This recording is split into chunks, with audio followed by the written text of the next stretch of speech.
Olá pessoal, nessa aula de hoje vamos falar um pouco sobre os conceitos iniciais de termodinâmica. Bem, primeiro então vamos definir o que vem a ser a termodinâmica. A termodinâmica é o ramo da física que estuda como ocorre a passagem de calor entre dois corpos, entre dois ou mais corpos, e que não estejam em equilíbrio térmico. Nós sabemos que se existir uma diferença de temperatura entre dois corpos, se não houver equilíbrio térmico entre eles, vai haver a passagem de calor entre eles. Então, quem vai estudar como se dá essa passagem de calor é a parte da física, na verdade, a termodinâmica. Bem, é interessante, ou é interesse da termodinâmica, estudar como ocorre essa passagem de calor, bem como os principais efeitos resultantes dessa passagem. E também nós vamos ver aí no decorrer do nosso estudo que você vê também, por meio da termodinâmica, a questão do aproveitamento dessa passagem de calor através de meios tecnológicos, aproveitamento aí para aplicações práticas do nosso dia a dia. Bem, a utilização do calor para gerar movimentos. A ideia de aproveitar o calor para produzir movimento, para produzir trabalho, ela é bem antiga.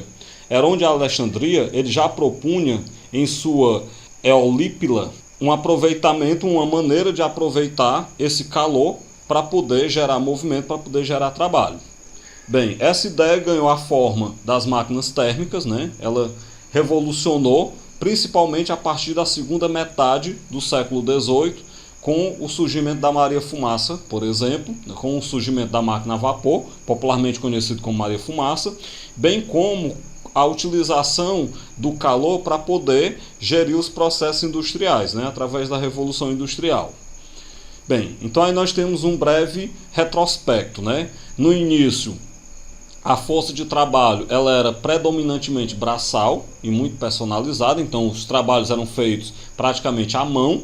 Depois o homem percebe que pode utilizar, por exemplo, a água para gerar trabalho, para realizar trabalho, movendo os moinhos, por exemplo. Com o surgimento da máquina a vapor, o homem então ele passa a controlar a fonte de energia e, claro, com isso ele tem uma revolução onde ele pode produzir bens em larga escala, em escala bem maior do que aquela que ele produziu utilizando apenas a força braçal. Bem, primeiro eu vou definir o que é o trabalho de um gás. Para você falar de trabalho de um gás, vamos considerar um gás que esteja a uma pressão constante P e que sofra uma variação de volume que eu vou chamar de ΔV. Primeiro eu tenho que chamar a atenção de vocês que só vai haver realização de trabalho por um gás quando o seu volume varia. Se não houver variação de volume do gás, não há realização de trabalho. Isso é um conceito que a gente vai ter que se acostumar no decorrer desse estudo. Bem, se eu tenho então um gás a uma pressão P, sofrendo uma variação de volume que eu vou chamar de ΔV, o trabalho realizado por esse gás, ele pode ser calculado por o tal de trabalho, é a pressão do gás vezes a variação do seu volume. Bem, quando o gás se expande, eu digo que ele realiza trabalho. Então nós temos um trabalho positivo. E esse trabalho então é chamado de trabalho motor. Então o trabalho do gás ele é positivo toda vez que o gás se expande. Por outro lado, quando o gás ele é comprimido, quando ele diminui o seu volume, nós temos aí um trabalho negativo. E a gente diz então que é um trabalho dissipativo, onde o gás sofreu o trabalho, certo? Então o gás realiza trabalho quando é um trabalho positivo, quando ele se expande, e ele sofre o trabalho quando é um trabalho negativo, quando ele é contraído. Outra maneira de a gente calcular o trabalho realizado por um gás é através do gráfico, onde nós vamos ter a pressão em função da variação do volume. Num gráfico da pressão em função do volume, nós temos que o trabalho realizado pelo gás é numericamente igual à área inferior ao gráfico. E essa propriedade de você poder calcular o trabalho através da área do gráfico, ela é muito útil, principalmente quando nós temos um trabalho que acontece com uma pressão variável. Porque a fórmula anterior, a fórmula que o trabalho é a pressão multiplicada pela variação do volume, essa fórmula ela só é útil quando nós temos uma pressão constante. E aí vem a dúvida, e se a pressão não for constante? Como é que se calcula o trabalho? Com pressão que seja variável, dá para você calcular o trabalho através da área abaixo desse gráfico. Por exemplo, esse gráfico aí que está do seu lado direito, observem que a pressão é variável, a pressão ela aumenta. Mesmo assim, utilizando o conceito da área abaixo aí do gráfico, é possível calcular o trabalho realizado por esse gás. Portanto, vamos lá entender. Toda vez que eu tiver um gráfico da pressão em função do volume, se eu quiser calcular o trabalho do gás, é só nós calcularmos a área abaixo do gráfico. Essa área abaixo do gráfico, ela é numericamente igual ao trabalho do gás. Bem, trago aí um primeiro exemplo. Um gás sobre a pressão de 1 atm ocupa um volume de 600 centímetros cúbicos a 27 graus Celsius. Ele sofre uma transformação a pressão constante e sua temperatura alcança 127 graus Celsius. Calcule o trabalho realizado pelo gás. Lembremos que para eu calcular o trabalho do gás, eu tenho que multiplicar a pressão pela variação do volume. Eu tenho aí o volume inicial de 600 centímetros cúbicos, mas eu não tenho o volume final. Então, lembrando aí que se trata de uma transformação isobárica, que ela acontece a pressão constante, eu vou ter que primeiro calcular o volume final desse gás. Devo lembrar então que a temperatura inicial de 27 graus Celsius ela é de 300 Kelvin. A temperatura final de 127 graus Celsius ela é de 400 Kelvin. Além disso, como se trata de uma transformação isobárica, nós vamos ter a seguinte relação. V1 sobre T1 é igual a V2 sobre T2. Desse modo, então, 600, que é o volume inicial, sobre 300, que é a temperatura inicial, isso é igual a V2 sobre 400, que é a temperatura final. Daí o que eu fiz? Eu simplifiquei o 600 e o 300 por 300, ficou 2 sobre 1 igual a V2 sobre 400, e agora eu faço produto dos meios pelos extremos. Então o V2 ele é 2 vezes 400, que é 800 centímetros cúbicos. Bem, com isso então, a gente percebe que com essa pressão de 1 atm, a pressão de 1 atm, quando eu passo para unidades oficiais, que é Pascal, nós vamos ter que 1 atm é 10 elevado a 5 Pascal. O volume inicial do gás, que era de 600 centímetros cúbicos. Se eu passar para metros cúbicos, vamos lembrar então que para passar de centímetro cúbico para metro cúbico, eu tenho que multiplicar por 10 a menos 6. Então, na hora que eu pegar 600, multiplicar por 10 a menos 6 e colocar em notação científica, façam isso aí no borrão, eu tenho que o volume inicial será de 6 vezes 10 elevado a menos 4 metro cúbico. O volume final eu já calculei, ele é 800 centímetros cúbicos. Do mesmo jeito, para passar para metro cúbico, que é a unidade oficial, eu tenho que multiplicar por 10 a menos 6. Quando você multiplicar, que igualar as unidades, nós temos então um volume final de 8 vezes 10 elevado a menos 4 metro cúbico. Bem, eu quero o trabalho realizado por esse gás. Esse trabalho ele é a pressão vezes a variação do volume. Só que a variação do volume é o volume final menos o volume inicial, V2 menos V1. Então vai ficar a pressão, que é 10 elevado a 5 Pascal, multiplicado pelo volume final, 8 vezes 10 a menos 4, menos o volume inicial, 6 vezes 10 a menos 4. Bem, 8 menos 6 dá 2. Então nós temos um trabalho que vai ser 10 elevado a 5, multiplicado por 2 vezes 10 a menos 4. 10 elevado a 5 multiplicado por 10 a menos 4, isso dá 10 elevado a 1. Ou seja, então, o trabalho vai ficar 2 vezes 10 elevado a 1. 2 vezes 10, então, 20. Portanto, nós temos um trabalho de 20 joules. Só um parêntese antes de a gente continuar. Esse trabalho, para você calcular utilizando a fórmula, pressão vezes a variação do volume, nós temos que ter unidades oficiais. Por isso que eu peguei a pressão que estava em atm, coloquei em Pascal, e por isso que eu peguei o volume que estava em centímetros cúbicos e coloquei para metros cúbicos. Bem, segundo exemplo. Um recipiente é preenchido por 0,5 mol de um gás considerado ideal. Enquanto a temperatura está a 300 Kelvin, o sistema permanece em equilíbrio. O êmbolo, que está acima do recipiente, possui massa M e pode deslizar livre de atrito. Continuando então, a base do cilindro é circular e sua área mede 400 cm². Quando o recipiente está preenchido pelo gás, a altura da base até o êmbolo, essa altura ocupada pelo gás, ela é de 15 centímetros. Considerando a constante universal dos gases, 8,3 Joule por mol vezes Kelvin, considerando a gravidade 10 metros por segundo ao quadrado e a pressão atmosférica 1 vezes 10 elevado a 5 Pascal, que é newtons por metro quadrado, determine, na letra A, em quilogramas, o valor de M. Lembrando que o valor de M é a massa do êmbolo. Bem, para a gente saber a massa do êmbolo, vamos lembrar então que esse êmbolo ele tem uma área de 400 centímetros quadrados. Como nós vamos ter que trabalhar com unidades oficiais, eu vou ter que passar isso aí para metro quadrado. Para passar para metro quadrado, eu vou pegar o 400, multiplicar por 10 a menos 4. De centímetro quadrado para metro quadrado, multiplica por 10 a menos 4.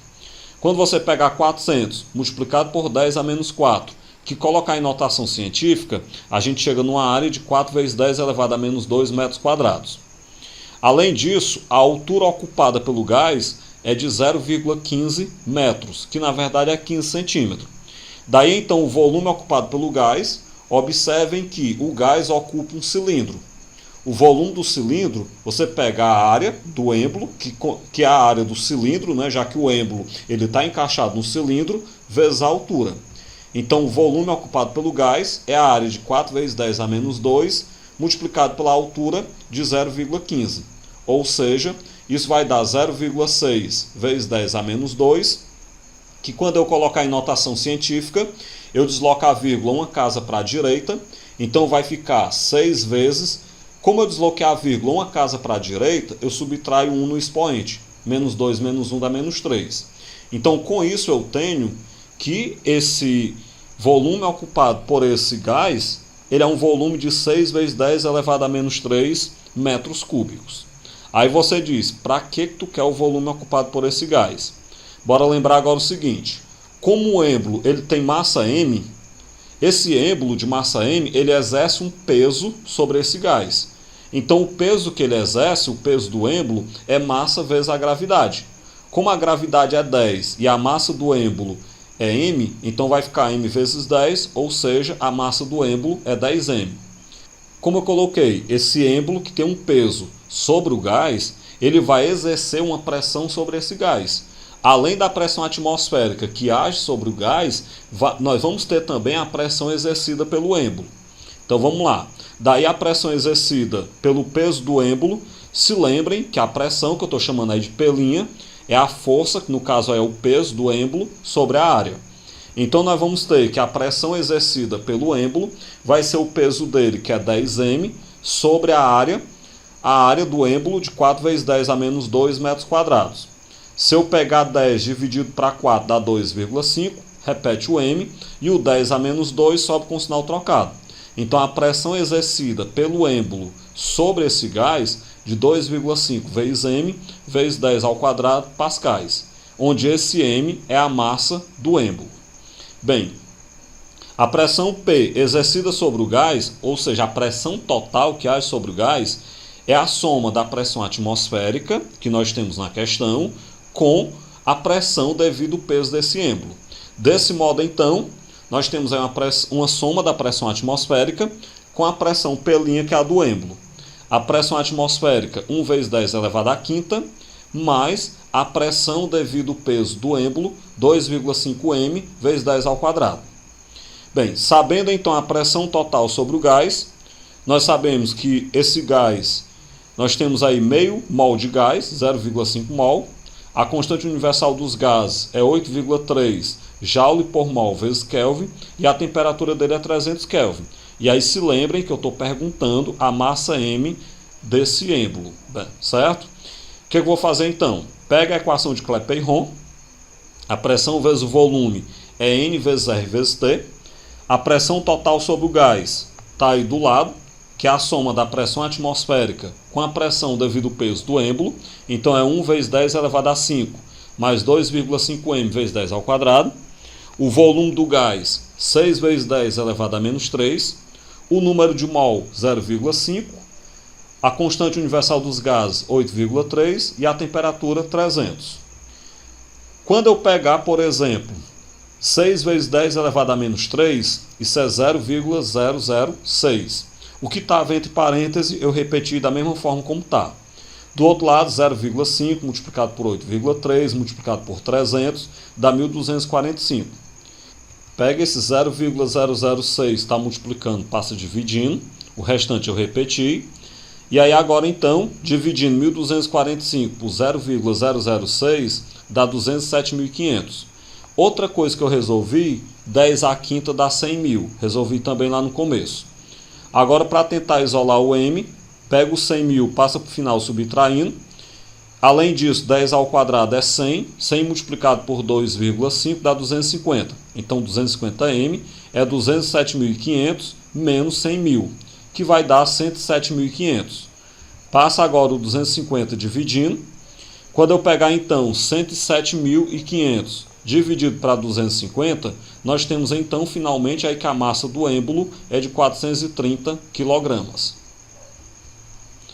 A letra B. Qual foi o trabalho realizado pelo gás, considerando que a transformação é isobárica, ou seja, ocorre a pressão constante, caso sua temperatura seja elevada lentamente até 480 Kelvin. Bem, nós sabemos que a temperatura inicial é de 300 Kelvin, a temperatura final é de 480 Kelvin. Além disso, nós sabemos qual é o volume inicial do gás, 600 centímetros cúbicos, que vai dar aí 6 vezes 10 elevado a menos 3 metros cúbicos. Por que eu estou falando isso? Para a gente calcular o trabalho realizado pelo gás, nós vamos ter que saber então qual foi a variação do volume. Então, como se trata de uma transformação que ela é isobárica, então dá para a gente determinar o volume final do gás por meio da transformação isobárica, certo? Nós vamos ter que V1 sobre T1 é igual a V2 sobre T2.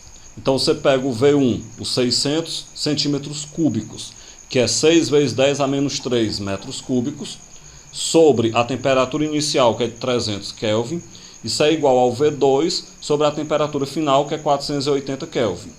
Agora eu vou fazer o seguinte, eu simplifiquei o 6 e o 300 por 6, então ficou aí, só em cima ficou o 10 a 3, e o 300 dividido para 6 dá 50, repeti o restante. Agora eu fiz outra simplificação, eu cortei o zero do 50 com o zero do 480, ficou 10 elevado a menos 3 sobre 5, é igual a V2 sobre 48. Faz produto dos meios pelos extremos, pega o 5 que está multiplicando, passa dividindo, então o volume final ele vai ser 48 vezes 10 a menos 3 dividido para 5. Portanto, 48 dividido para 5 dá 9,6 vezes 10 a menos 3. Esse é o volume final do gás em metros cúbicos. Por outro lado, então, nós sabemos o seguinte, a pressão a que esse gás está sujeito é a pressão atmosférica, que é de 1 vezes 10 elevado a 5 Pascal, mais a pressão do êmbolo que está sobre ele.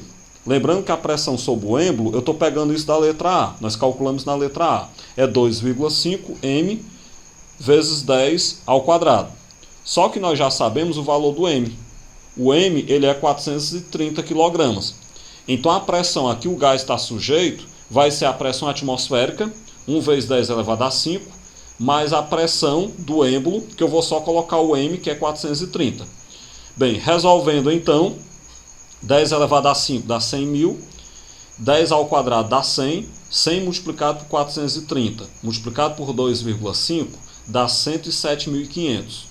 Somado com 100 mil, nós temos aí que o gás está sujeito a uma pressão de 207.500 pascais. Bem, com isso então, eu tenho a pressão a que o gás está sujeito e nós já temos o volume final e o volume inicial dele. Então agora dá para a gente calcular o trabalho realizado pelo gás. Nós vamos ter que o trabalho é a pressão multiplicado pela variação do volume. Então vai ser a pressão multiplicado pelo volume final menos o volume inicial. A pressão eu acabei de descobrir que é de 207.500 pascais, multiplicado pelo volume final, que é 9,6 vezes 10 a menos 3, menos o volume inicial, que é de 6 vezes 10 a menos 3. Resolvendo aí entre parênteses, repete o 207.500, 9,6 menos 6 dá 3,6. E repete o 10 elevado a menos 3. Calculando então 207.500 multiplicado pelo 3,6 vai dar 747 mil. Esse valor vai ser multiplicado por 10 a menos 3. Então desloca a vírgula 3 casas para a esquerda, por causa do expoente menos 3, e nós temos então um trabalho de 747 joules realizado por esse gás.